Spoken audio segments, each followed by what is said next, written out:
And the imagery that I want to share with you is one that will help you understand the larger concept of Surah Al-Asr. Imagine with me that you are drowning. And you are unconscious. Two things. You're drowning and you're unconscious. Do you have a lot of time? If you're drowning and you're unconscious, do you have a lot of time? No, you don't have a lot of time.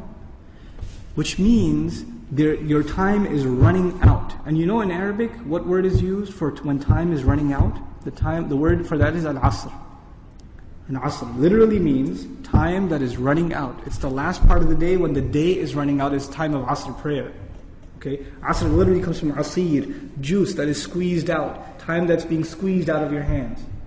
Asr al-thawba even it's used. That you take a cloth that is drenched in water, and when you squish it like this, all the water comes out. Asr as a verb is used like that.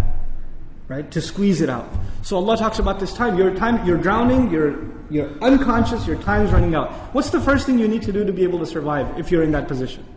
If you hope to survive, what's the first thing you're going to need? What do you think? Wake up. That's the first thing you're going to need. If you're unconscious, then you're finished. The very first condition has to be you have to wake up. And even if you were in the most wonderful dream, and in your dream you were enjoying the greatest success, you're driving a Ferrari down, they have these car commercials with the hills and the highways on the side, the water on the other side, right? You're in one of those cars, the top's been dropped off, and you're just cruising along the highway, enjoying life. That's your dream. But when you wake up, what do you realize? You're drowning. You're underwater. That's the first condition. You have to wake up. Once you do wake up, you say, oh man, this is a nasty reality, and I was enjoying such a good dream. I should go back to sleep. If you do that, what kind of person would you be? Insane. You'd be insane. Or someone at least who has no courage to accept reality. Because they found reality to be very difficult, they decided they're going to put themselves back to sleep even though they woke up. Does this person, if he drowned, can he blame anybody else? The one who woke up and went back to sleep? You think? Someone who never woke up, maybe, right? But the one who woke up said, this is not good.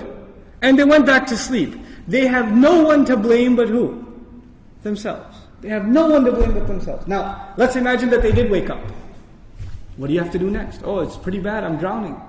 Even if you don't know how to swim, will you not use every muscle in your body to make certain kinds of motions to go towards the surface? Wouldn't you do that? And you will make certain kinds of motions that make you go further down, and certain kinds of motions that will make you go up. And once you discover which ones help you go up, you will only do those, right? You will do those. In other words, the first thing was you have to wake up. The second was you have to swim. You have to do something to try to get to the surface.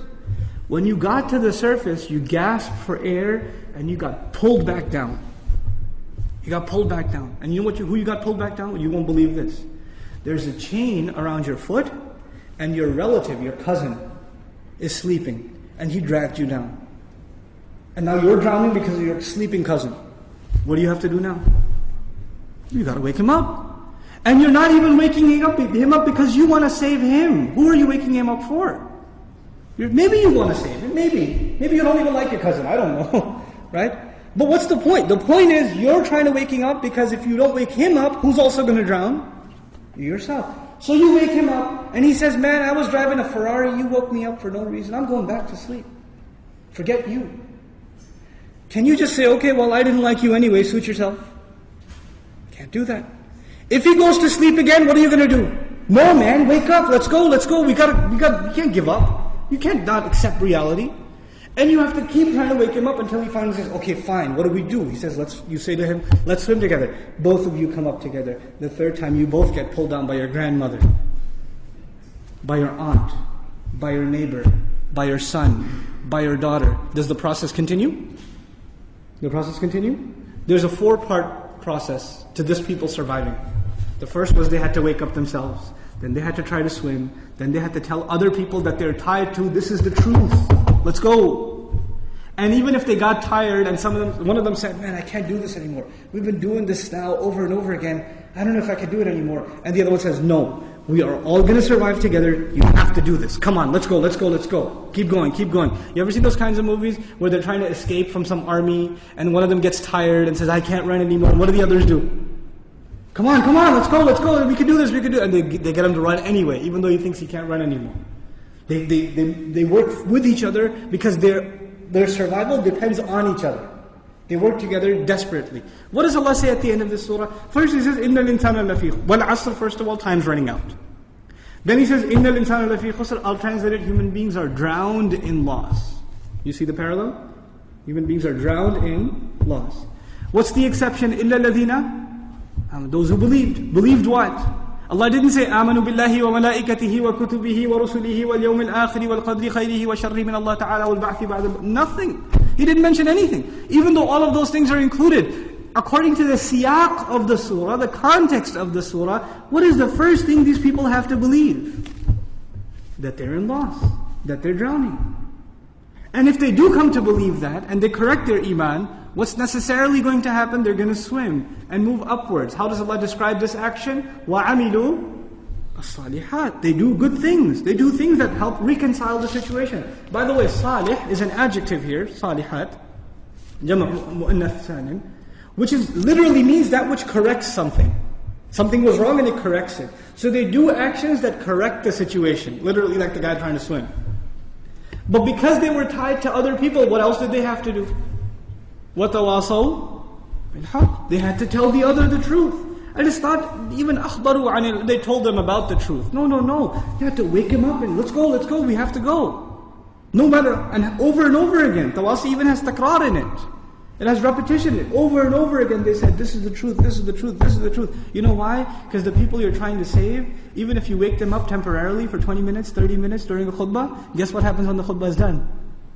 They go back to sleep. They start drowning again. So what do you have to do? You have to go and wake them up again. Then they get sleepy again. Then you got to wake them up again. This is tawasi bil haqq. And you might get tired of doing it. You might become impatient. So Allah also adds, وَتَوَاصَوْا بِالصَّبْرِ. You got to keep doing it. Sabr means consistency, constancy, perseverance, patience. You got to remain on point. You got to keep doing this.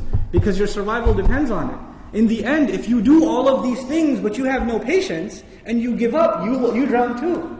So even if you had iman, and you had good deeds, and you told people about the truth, but you didn't have sabr, you still drowned. So how many conditions do you have to fulfill to survive? All four. All four conditions are required. They're critical and they're necessary. Which is why there's a wa in between them. You see the logical progression from iman to amil salihat, to tawasaw bil haqq, to tawasaw bil sabr, beautifully articulated in this surah.